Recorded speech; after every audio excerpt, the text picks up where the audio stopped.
Bonsoir tout le monde. On est au deuxième trimestre, la période des évaluations, des devoirs, des compositions. Après, après les compositions, les résultats du trimestre, les vacances et le troisième trimestre qui arrivera, Inch'Allah. Le troisième trimestre, le trimestre du stress, surtout pour les classes d'examen sixième, BEM et bac. Pourquoi le stress? Tout simplement parce que ces enfants-là, ces élèves-là, veulent mieux travailler ou, tout simplement se rattraper pour éviter la fameuse phrase: «J'aurais dû» ou «J'aurais pu». Donc, comment éviter cette fameuse phrase? Ça veut dire comment se rattraper. Avant ça, on va parler d'une catégorie d'élèves pour qui cette période, la période des examens, c'est la routine, ni stress, ni nuit blanche, ni trop de fatigue. Pourquoi? Tout simplement parce que ce sont des enfants qui ne laissent pas les choses s'accumuler. Ils sont bien organisés, ils révisent, revoient leurs leçons et corrigent leurs lacunes au jour le jour, quotidiennement. Ce sont des enfants qui ne mettent rien en attente, chaque chose à son temps. Ils jouent, ils vont à l'école, ils font des activités physiques, ils s'amusent, ils se promènent et surtout, ils ne ratent pas le sommeil récupérateur. Rien n'est compliqué pour ces enfants-là. Rien n'est compliqué dans leur vie. Ni surcharge, ni temps qui manque, ni mal-être.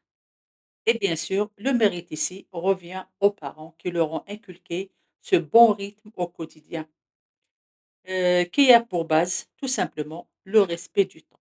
Chaque chose doit se faire à temps. D'un autre côté, on trouve la deuxième catégorie d'élèves, ceux pour qui cette période, la période des examens, est une corvée. C'est une période très difficile. Ils ne savent pas où se donner de la tête, par où ni comment commencer. Ces élèves-là, ce sont les élèves qui laissent leurs cours s'accumuler. Comme on le sait tous, la bonne révision et la bonne préparation pour les compositions et devoirs, c'est le travail au quotidien. Ça veut dire l'enfant doit réviser sa leçon le jour même, tant que les données sont fraîches dans sa tête.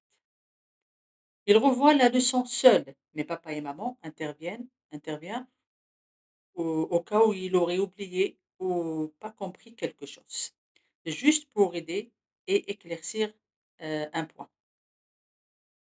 Et quand la période des révisions arrive, ça sera très facile.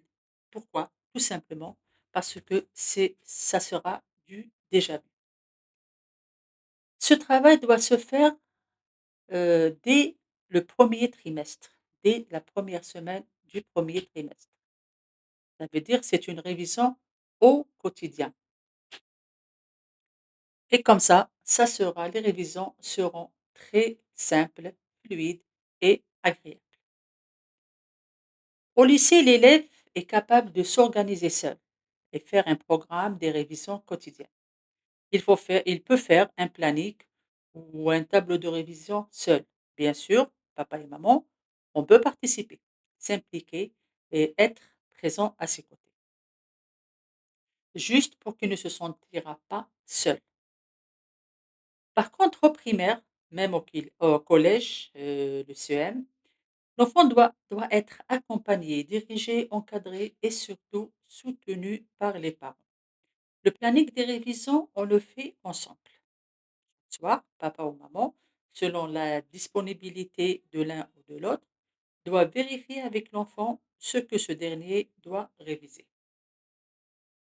Aider son enfant à réviser ses leçons ou à faire ses exercices, surtout comme maths ou physique, ce n'est pas lui donner les réponses ou rester collé à lui. Il faut juste lui expliquer la difficulté, s'il y en a bien sûr, et le laisser travailler et trouver la solution seul.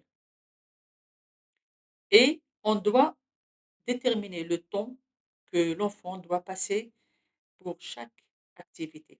Comme ça, il ne se permettra pas de s'égarer dans ses pensées, des pensées hors de la leçon.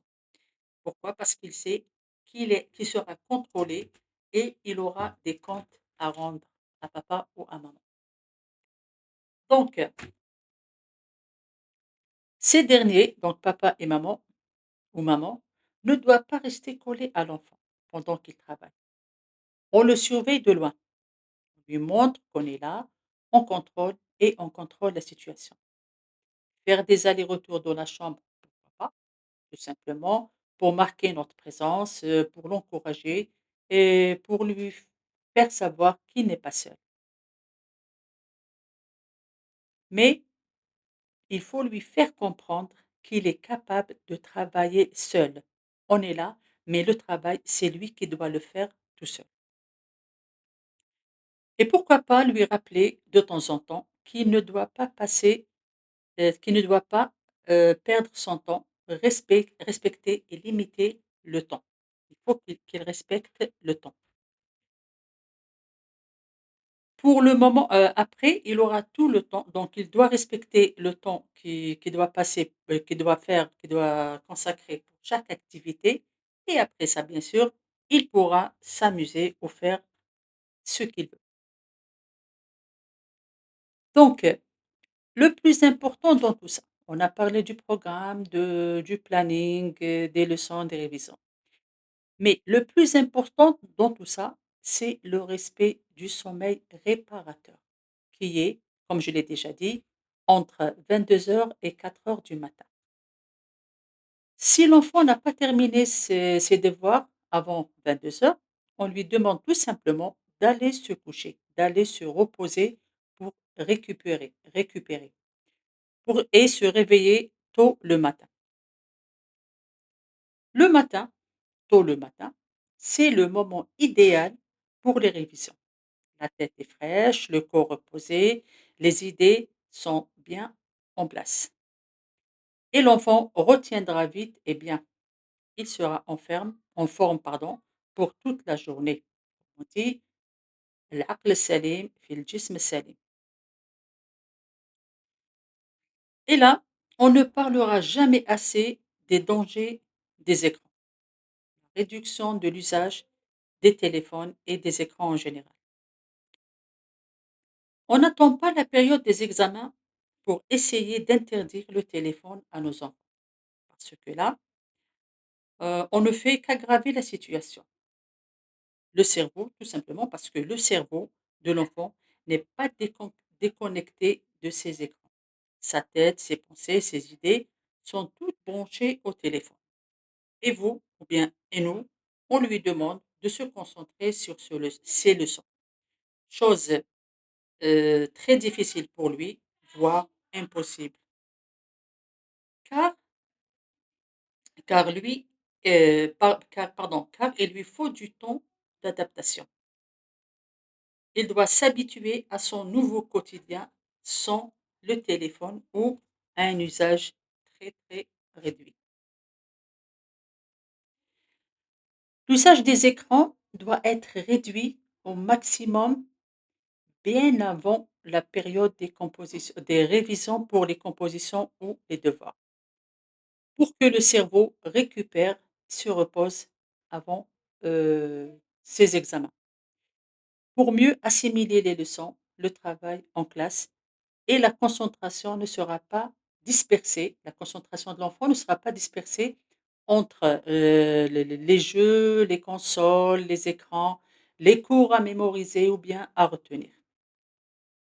Après, on a évité de surcharger le quotidien de vos enfants entre l'école, les cours et les autres tâches qu'on impose généralement à nos enfants.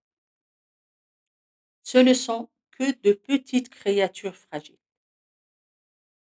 Après, on a évité la comparaison pardon, avec le frère, la sœur, le cousin ou le voisin qui travaille mieux ou qui est plus calme ou plus sage. Cela, simplement parce que cela déséquilibre le mental de l'enfant et le pousse à faire le contraire de ce que vous demandez. Car chaque enfant est un cas spécial et unique.